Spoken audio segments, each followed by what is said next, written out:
I am riding in Italy on a bike, loving it. I miss this feeling. It's been weeks since I rode on a bike, chanting Hare Krishna. Those are the beautiful mountains. There's a lovely shot of Saluzzo there. A bit cloudy, still beautiful. There's lots of fruit fields in Italy. Some of the most beautiful fruit fields around.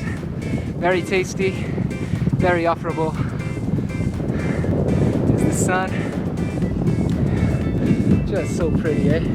So, just come on the bike and here's a nice beautiful area.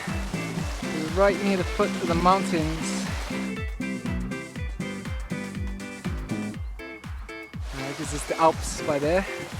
It's the Italian Alps, I believe. And this is a nice river that I presume flows from them. But not flowing a lot at the moment, but I hear that it flows quite a lot in this spot. It'd be a good place to come chanting. Spiritual life is a beautiful thing, see? You know, there's many different aspects to spiritual life, different levels, different stages. And it's certainly far from dry. People often have this conception that it's dry philosophy, dry way of life, you know, dry kind of lock yourself in a room, be given orders and told what to do all the time and like that. I'm sure some people live like that, and it's good for some people. Some people need that to develop that discipline that maybe they lacked earlier in their lives. But really, actually, spiritual life is such a freedom-giving process.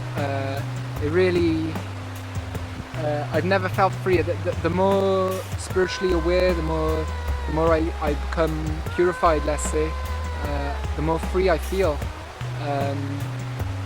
And you know, people think that it's just, you know, you surrender yourself to you know, an organization or a higher authority, and in a sense you do, not to an organization or like that, but to a higher teaching, a higher purpose, but you find your place, your individuality in that. You know, some people think that when you take up spiritual life, that you have to stop thinking for yourself, but actually that's far from the truth. We all got to ride our own bikes or fly our own planes like that, you know. That's so important in spiritual life, because otherwise, if you come with the conception that you know, I surrender everything, including my intelligence, and like this, then we know the dangers that come from that. We see the travesties in the world, the atrocities in the world, when people just surrender their intelligence and their heart. But that's not the case. Now, that's not that we don't accept higher guidance, of course. You know, with anything, we go to school. That's why we go to school. We learn things from someone who's got knowledge. If we want to learn chemistry, then we go to a chemistry teacher and we learn what they know, and then we apply that. We do the experiment and we see, does it work? Yeah, it works. And similar in spiritual life. Certainly, we accept the teacher. You know, you hear the concept of guru, and there's a lot of controversies with the term guru. I know from my own experience as well. I've met a lot of so-called gurus, you know, dodgy gurus. But the truth of the matter is, certainly we need guidance and we need to develop our intelligence, but we shouldn't surrender our intelligence. We should learn as much as we can from both books, from those with experience. Just doing experiments ourselves in our own world, in our own consciousness, in our own heart, and ride our planes, fly our planes, ride our bikes. Like spiritual life, it's just so enlivening. It's such a rich way of life, you know. To the outside world, it may seem like you're just living like anyone else, you know. Let's say someone watching my videos, oh, he's just getting around the world. But the inner journey is something else as well, you know, and the inner journey is more rich than the outer journey. Try it out, really.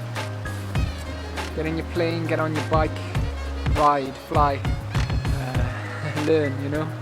Find some pro pilots, pro bikers, and just see what comes, see what happens.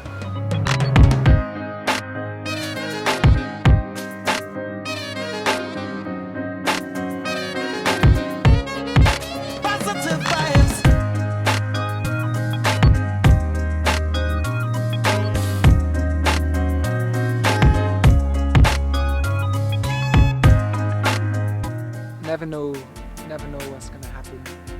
Never know where I'm going to end up. Don't know where life's going to lead. I'm getting a lot of inspiration as to what I'm working towards over the next 6 months, the next 12 months, however long it may be that I'm in Mexico. And then some exciting plans when I come back. I'll reveal as time goes on. Really, like I said before, God laughs when we make plans, and I think life gets more and more interesting, and especially in spiritual life, the more we go on with spiritual life, the more we advance. The more we make progress, the more we learn. It gets more and more interesting, gets more and more exciting. A lot of people, unfortunately, they don't realize the joy, the beauty in spiritual life, and so they think that everything's about working towards retirement, and then they retire, then they'll be happy, but then they're so close to death, so close to leaving their body, that it's quite a sad existence. So really, like we got this conception in our society that the older we get, the worse life becomes, but actually it should be the opposite. The more we grow, the more we learn, the more wisdom we gain, the more love we develop in our hearts, the better and more beautiful life should become.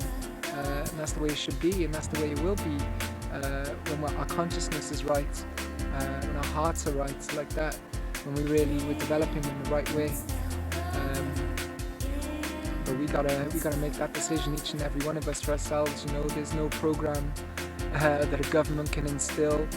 Sure, they can help make things a bit more favourable, but really the reality is the only way anything can change in anyone's life is by that person themselves, by their own change of heart.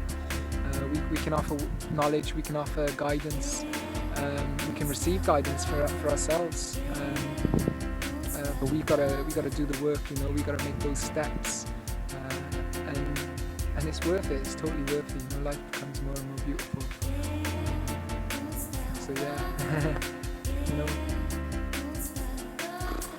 don't waste life. Don't waste life. If I was going to offer any advice to anyone, and I don't have much advice to give, I'm not a very knowledgeable person, but I got a lot of growing myself to do. But one thing I'm certain of is don't waste life. Life is precious. Life is so precious. So we got to make the most of it. Really developing our lives. If we're unhappy, we got to ask ourselves why and find the root of that unhappiness. Destroy it. Really destroy it. Because we're all on a path. We're all on this road. Who knows where it leads? Many people check out their theories and like that. But it certainly leads somewhere. So we got to do some exploration.